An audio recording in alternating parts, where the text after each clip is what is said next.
In 1981, Eve Arden sold her 38-acre estate to Sophia Loren. Most people thought she was just downsizing. They didn't know the truth. Behind closed doors, the bills were piling up. Medical costs, property taxes, and a husband whose death 3 years later would break something inside her. She had earned millions over her career. She had raised 4 children. She had made audiences laugh for 6 decades. But by the time she reached her final years, the fortune was nearly gone.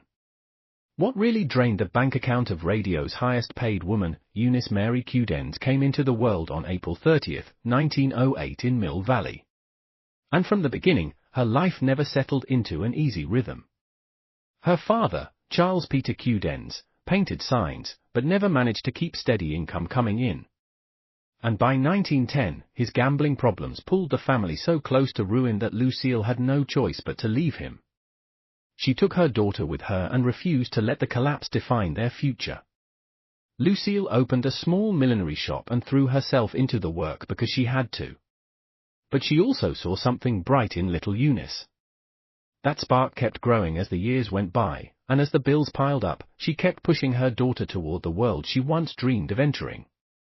What began as a survival move slowly became the foundation of the wit and independence that would carry Eunice into the spotlight long before the world learned to call her Eve Arden. By 1914, when she was just 6, she was already stepping onto makeshift stages in San Francisco.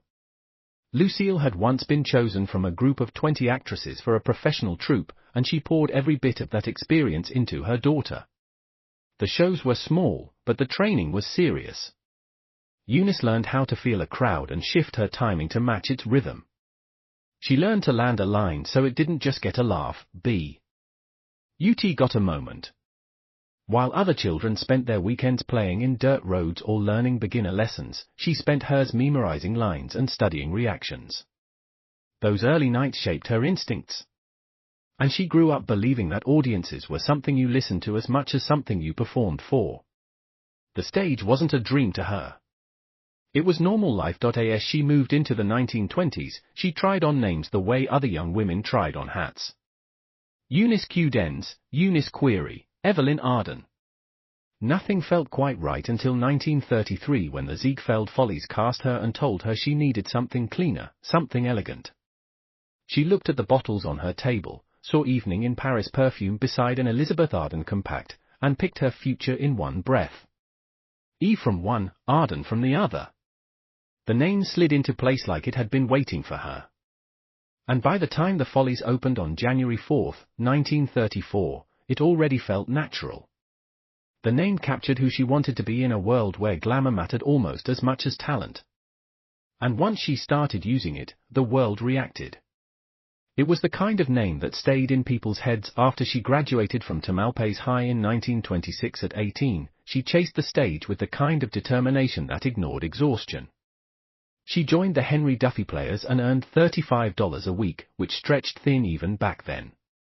Stock theater didn't allow rest. She rehearsed one show while performing another and memorized lines on streetcars and in borrowed dressing rooms. Some weeks ran 6 days, others quietly turned into 7.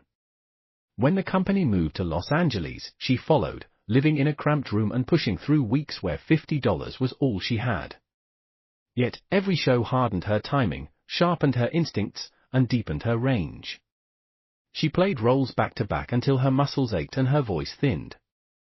Those years became her real training school, one grueling performance at a time. By the time she turned 20 in 1928, she had already built the character that would follow her for the rest of her life. Audiences loved her sharp tongue and the way she could make a line cut without breaking her calm. Directors saw it and kept using it. She became the wise friend, the quick thinker, the woman with the perfect comeback. That talent kept her steadily employed and brought her into more than 20 films within a few years. But it also locked her into a type that limited her pay and her opportunities. Even when she delivered brilliance, studios used her as seasoning, not as a centerpiece. She lightened scenes for stars who earned far more than she did. She understood the game early and leaned into it even when she knew it kept her from the roles that paid better. She made the most of it scene after scene, and eventually the industry couldn't ignore her. Everything shifted when she stepped onto the Broadway stage in 1934 for the Ziegfeld Follies. The production opened at the Winter Garden Theatre and ran 182 performances, pulling in crowds with names like Fanny Brice and Judy Canova. Producers poured more than $250,000 into it during the Depression, a number that stunned even people inside the business. Eve earned somewhere around $75 to $100 a week, which felt luxurious compared to her earlier stock days. Yet, the gap between chorus salaries and star salaries was impossible to miss. Fanny Brice earned as much as $1,000 a week. Eve felt the difference, but did not let it slow her. The job gave her visibility, and that mattered more than the paycheck. Her real breakthrough came 5 years later with Very Warm for May, which opened on November 17, 1939. She played a dizzy society matron and slipped into the world of Kern and Hammerstein as if she belonged there. She performed all the things you are and showed Hollywood that she wasn't just sharp lines and fast joke. Even though the show collapsed after only 59 performances, scouts noticed her. Her voice, her stage presence, the way she handled a song, all of it pointed toward a future that was bigger than Broadway. One flop was enough to start a new chapter. Hollywood brought its own set of challenges. Starting in 1937, she took what the studios gave her, which often meant small roles for small pay. In 3 years, she worked on more than 20 films, sometimes earning only $100 or $150 for an entire project. Stage Door in 1937 gave her a small part that Gregory La Cava expanded because she kept stealing attention from the corners of scenes. She worked constantly, yet her annual total stayed under $5,000. Her marriage in 1939 to Ned Bergen came during a period when Hollywood preferred single starlets and punished actresses who settled down. She adopted her daughter Lisa and later Connie. Even though raising a family could have cost her more opportunities, she chose it anyway. Through all of this, the pay gap stayed wide. While male character actors climbed toward $750 a week, Eve kept earning a fraction of that and held on because the work mattered. Her life took a sharp turn again in 1945 when she stepped into Mildred Pierce as Ida Corwin. Director Michael Curtiz had watched her long enough to know she had something different. Her performance added warmth to the film and lifted scenes in ways that critics immediately noticed. The film earned more than $5 million in profits, and her role became one of the reasons people kept talking about it. The next year, she received an Academy Award nomination, standing beside Anne Blyth, as both actresses from the same film competed for the same title. Joan Crawford earned $500,000 for her deal, while Eve received a fraction of that. Yet, she never let the numbers show on screen. Her timing in every scene proved why people loved her. Behind the scenes, tension brewed. Crawford felt Eve's lines were landing too well, drawing too much attention. Both women stayed professional in public, but the set carried an edge. Eve kept working, kept shaping Ida into a standout who could challenge and support Mildred at the same time. When the awards came and went, she lost to Anne Revere from National Velvet, a reminder that the Academy almost always leaned toward dramatic roles over comedic ones. Still, that nomination pushed her value higher. Her pay rose to somewhere between $15,000 and $25,000 a picture. Though she still earned less than male actors in similar positions, the praise lifted her career, but the pay gap stayed in place. Everything changed again in 1948 when CBS offered her the lead role in Our Miss Brooks. The network had already approached Shirley Booth, Joan Blondell, and even Lucille Ball before the script finally landed in Eve's hands. She almost turned it down because she wanted a break, but her polished audition on June 23, 1948 sealed it. The show premiered on July 19, 1948, and grew quickly. Within months, she collected for awards, and by 1952, her salary was renegotiated to $200,000 a year, equal to about $2,300,000 today. She joked during her 1949 Listener Award speech about winning Mr. Boynton if she held on to the title twice, playing along with the charm that fans adored. She even became an honorary member of the National Education Association despite never studying beyond high school. The show kept climbing when CBS moved it to the 6:30 p.m. Sunday slot. Ratings rose until it reached 6th place nationally by the 1952-53 season. Over 9 seasons, the show aired 368 episodes and stayed sponsored by Colgate-Palmolive the entire time. Yet behind the success lived a different story. She didn't love the role. She accepted the renewal because $200,000 was impossible to ignore. Co-stars remembered her quiet frustration, though she always kept her humor. Real schools offered her teaching jobs because they believed the intelligence she played on the radio was real. But she gently declined. She said she only played Connie as she remembered her 3rd grade teacher, Miss Waterman, from the convent school she once attended. During the height of the program, she spent her days filming movies and her nights performing radio. From 1949 to 1953, she appeared in 11 films while keeping the show alive. The 1947-48 season alone saw her playing the best friend in 4 different productions. The only reason she got a vacation when the radio show launched was because CBS recorded the first episodes in advance. When Frank Stanton called her during that short break to say the show was a hit, she knew life was about to change again. After the TV version ended, she stepped away from film work until 1959 when she appeared in Anatomy of a Murder with her husband Brooks West. Looking back, her single Academy Award nomination from 1945 stayed one of her brightest milestones. But the long career that followed proved she never needed a trophy to shine. In 1952, everything in Eve Arden's life started moving faster than she could catch her breath. And the pace never slowed for years. When our Miss Brooks shifted from radio to television that year on CBS at 9:30 p.m. every Friday night, Eve kept the job she already had and gained a second one on top of it. She was earning $200,000 a year, which was a stunning figure at the time. Yet, that money came with a price because she had to live 2 versions of the same character every single week. She performed the radio show which had been running since 1948 and then turned around and filmed the television version. Week after week, this routine stretched her thin. And by the time the radio show finally ended in 1957, she had kept this pace for almost 5 years. Still, she never let the exhaustion touch her performance. Every line stayed sharp. Every pause stayed deliberate. Audiences never saw how hard she pushed herself to keep both worlds alive. The television version did far more than survive. It exploded. As the show settled into the 1953 to 1954 season, Nielsen rankings placed it firmly in the top 30 every week. And at its height, the weekly audience hovered around 15 million viewers. That kind of number transformed Eve into a face people recognized everywhere. It also made teachers across the country admire her since the show treated their profession with warmth. The National Education Association honored her. A Connecticut teachers' college gave her an award in 1952 for humanizing the American teacher. Some school boards even offered her real teaching jobs because they truly believed she could handle a classroom with the same grace she brought to the screen. She always smiled and declined those offers, knowing she had never gone beyond her own high school education. Yet, the gesture meant something to her. Then came February 11, 1954. The 6th Primetime Emmy Awards turned into a landmark night for Eve because she won Best Female Star of a Regular Series for her 1953 season work.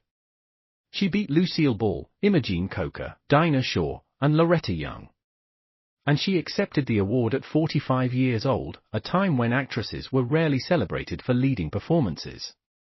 It became her only Emmy win, though nominations followed in 1955, 1956, and 1958. That first win meant everything because it arrived when television itself was still shaping its identity, and Eve became one of the stars helping define the medium. Her personal life kept shifting beneath her during these years. Her first marriage to Ned Bergen had ended in 1948, leaving her with 2 adopted daughters. She raised alone for several years. In 1952, she married Brooks West, who appeared in 26 episodes of Our Miss Brooks. And together, they adopted a son named Duncan. Then, in 1954, something unexpected happened.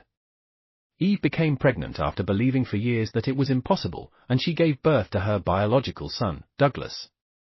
With 4 children and a 38-acre farm in Hidden Valley full of animals that made the place feel almost pastoral, she built a life that gave her solace outside the studio. Even as Brooks West struggled with drinking, their marriage lasted until his death decades later. At work, she refused to go through the motions. When she felt the writing was slipping or when the character lost dignity, she spoke up. She even halted production once until the team agreed that Connie Brooks deserved more than endless jokes about longing for Mr. Boynton. Her insistence was met with labels like difficult and demanding. Men who made the same demands were praised as professionals with high standards. She kept pushing anyway. Her stubbornness helped keep the show sharp, though very few people realized how much of the final product came from her decisions behind the curtain. In 1956, the story took an unexpected turn with the film adaptation of Our Miss Brooks. The movie erased the show's continuity and introduced Connie Brooks to Madison High as if audiences had never met her. It followed her through a fresh storyline and ended with her marrying Mr. Boynton, something that never happened on radio or television. The radio show had been running since 1948, not 1953 as people sometimes misremember, and the television version lasted from 1952 to 1956. The film closed a chapter while rewriting the past after the television show ended in spring 1956 due to declining ratings. Desillusioned. Dios tried to recreate Eve's television success with the Eve Arden show the following year. It aired on Tuesdays in 1957 and carried sponsorship from Lever Brothers and Shelton. Yet critics immediately sensed that the character felt too much like Connie Brooks transplanted into another setting. Audiences agreed.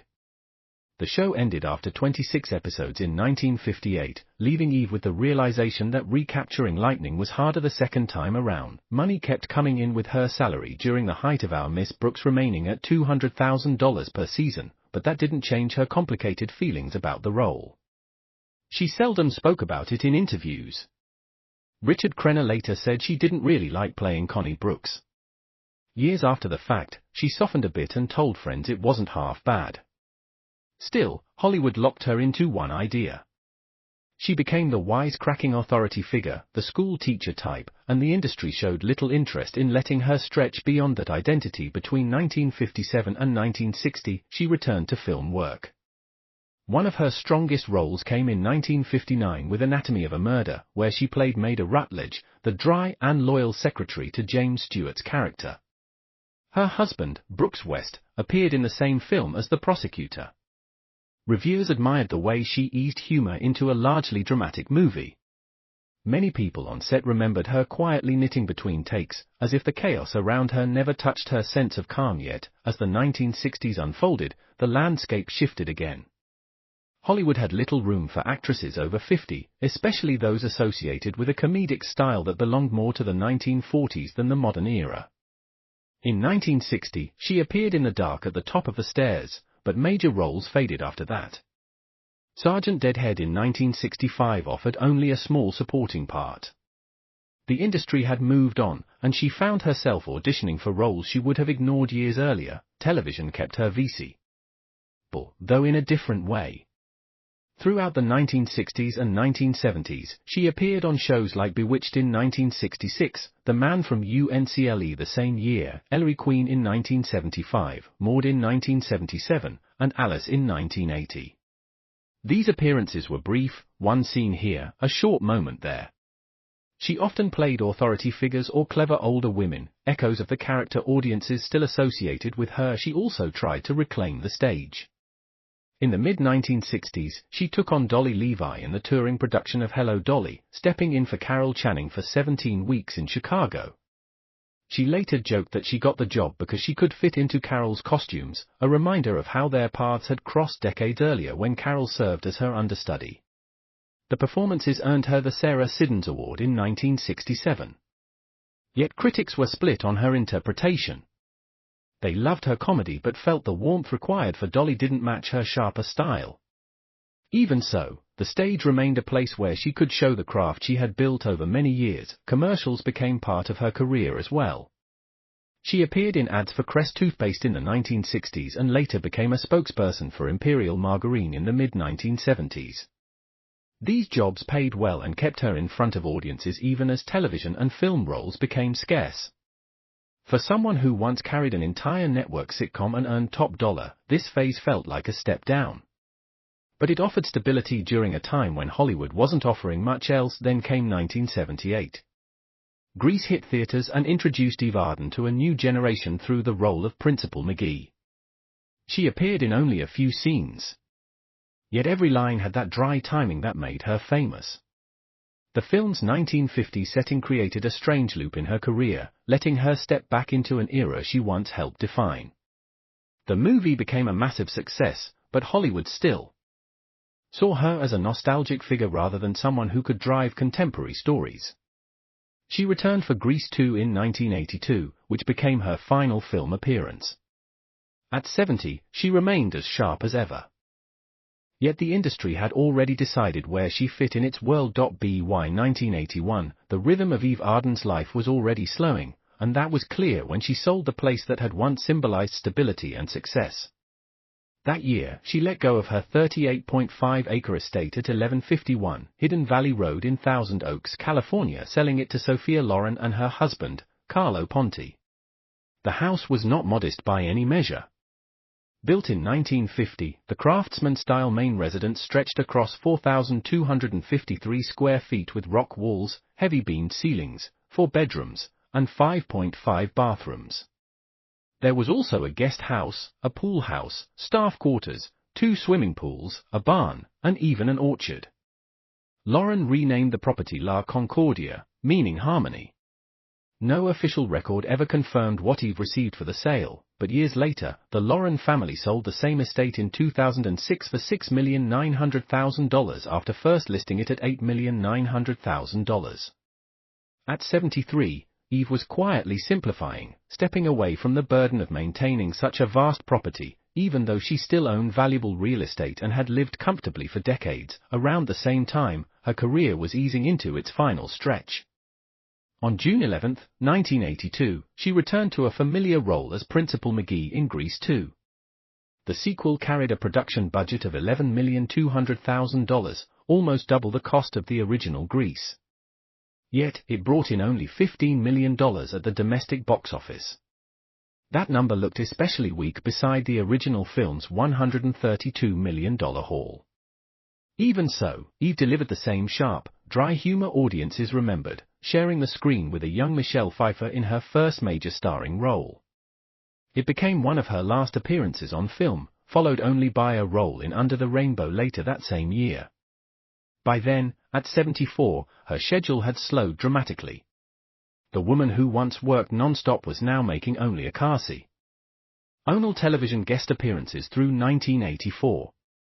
During the height of Our Miss Brooks, she had earned $200,000 a year, but those peak years were long behind her. Then, in early 1984, the ground beneath her gave way. On February 9, her husband, Brooks West, died suddenly at 67. Some reports cited heart failure, others a brain hemorrhage. What never changed was the impact. They had been married since 1952, sharing 32 years together, working side by side in theater, television, and film. Brooks had appeared on My Friend Irma during the 1952 to 1953 season and toured with Eve in stage productions of Mame, Little Me, and Under Papa's Picture. He also appeared with her in Anatomy of a Murder. They raised 4 children together, Lisa, Connie, Duncan, and Douglas. After his death, Eve's manager, Glenn Rose, said plainly that she never truly recovered. She had been married to Brooks for more than 3 decades, and his loss tore away the emotional anchor of her life. Grief pushed her inward, but it also pushed her to write. On June 28, 1985, she published her autobiography, 3 Phases of Eve. The book traced her long career, her family life, and most painfully, the devastation of losing Brooks. She filled its pages with stories of Hollywood, including encounters with Joan Crawford and the Marx Brothers, but much of the book became a love letter to her marriage. Reviewers noticed that the early chapters sparkled while the later ones jumped through time, focused heavily on family, and felt uneven. That made sense. She wrote most of it in the 8 months following Brooks's death, working through loss by putting their life together on paper. She was 76 and the book became less about fame and more about holding on to memory.